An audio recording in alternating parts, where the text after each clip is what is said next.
Vamos agora à segunda lei de Newton. Essa é, sem dúvida alguma, a mais importante das três, porque a partir dela nós podemos fazer uma série de previsões, né?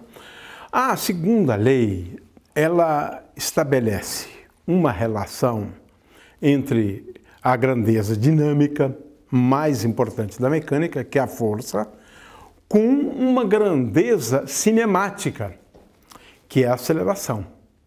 Ou seja, a segunda lei de Newton se escreve massa, já entendemos esse conceito um pouco melhor, vezes a aceleração é igual à força. Na realidade, quando nós escrevemos F, tanto pode ser uma força quanto uma somatória de forças. Digamos que sobre o corpo tenhamos N forças. Então, a força F que aparece aqui é, na realidade, a força resultante, ou seja, é a soma das N forças, e agora vou colocar um índice I indo de 1 até N, porquanto, neste caso, eu estou pensando em N forças, das várias forças. Vamos chamar uma força de F1, a outra de F2, a outra de F3. Portanto, aqui eu tenho um somatório das forças que agem sobre a partícula. Esta é a formulação mais ingênua, na realidade, da lei de Newton. É essa que a gente procura ensinar no ensino médio. No entanto, é bom lembrar que o objetivo da mecânica é determinar a posição da partícula como função do tempo, uma vez conhecidas as forças que agem sobre a partícula. Consequentemente, a maneira mais adequada de escrever a segunda lei seria m vezes dv dt. Agora, estamos pensando numa função do tempo, claro, função vetorial, mas é uma função do tempo, de tal forma que a massa vezes a taxa de variação instantânea da velocidade é igual a f. Mas temos uma forma mais interessante e mais útil, porquanto essa forma nos faz lembrar do objetivo da mecânica.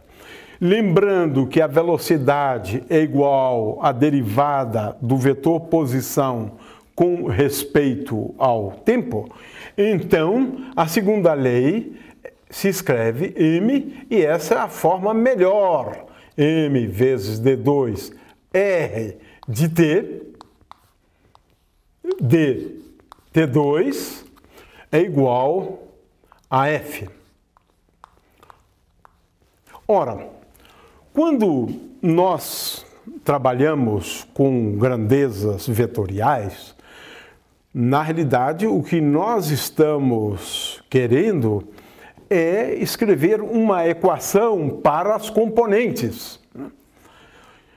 Ora, se adotarmos aqui um referencial cartesiano, três eixos, então, ortogonais entre si, esse eixo z, esse y e esse x. Agora tomamos as componentes da aceleração e as componentes da força e, lembrando as expressões para aceleração num referencial cartesiano generalizado, três versores I, J, K, então a lei de Newton se escreve como m vezes d2x como função do tempo, dt2 é igual a fx, e, é claro, estamos pensando em fx como função de x, de y, de z, eventualmente até, em alguns casos, do tempo, né? A segunda equação, uma vez que aqui eu estou falando de uma equação vetorial, agora aqui eu estou adotando um referencial cartesiano, de forma que a segunda equação é m vezes d2 y como função do tempo, dt2 é igual a fy de x, y, z e eventualmente o tempo, e finalmente m vezes d2z de t, dt2 igual a f z de x, y e z e eventualmente o t. Portanto, a segunda lei de Newton me leva, a rigor, a três equações.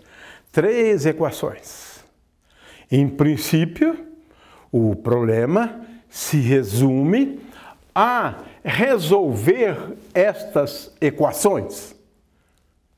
Ou seja, o que nós estamos querendo é determinar x como função do tempo, y como função do tempo e z como função do tempo. Portanto, num referencial cartesiano, a lei de Newton pode ser escrita como sendo três equações.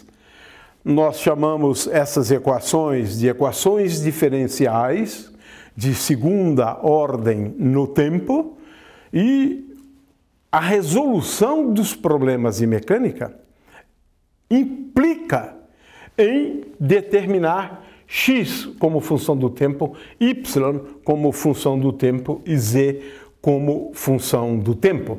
É claro que também poderíamos adotar uma postura menos pretensiosa, mas isso não é a resolução dos problemas de mecânica. Seria escrever m vezes ax é igual a fx, m vezes ay é igual a fy, e m vezes az é igual a fz. Mas isto aqui não nos leva a estabelecer o verdadeiro objetivo da mecânica. Isso aqui não é bom, porque, na realidade, a lei de Newton, escrita sob esta forma, ou sob esta forma, na realidade, do ponto de vista dos objetivos da mecânica, ela tem que ser vista como equações diferenciais de segunda ordem. Esse é um ponto extremamente relevante em relação às leis de Newton. É claro que esta lei, escrita sob esta forma, só é válida em referenciais ditos inerciais. Quando esse não é o caso, nós devemos mudar a lei de Newton para referenciais ditos não inerciais. De forma que a lei de Newton não tem uma expressão válida para todos os referenciais, só vale para os referenciais inerciais. E esse é um aspecto muito relevante a ser entendido em relação às leis.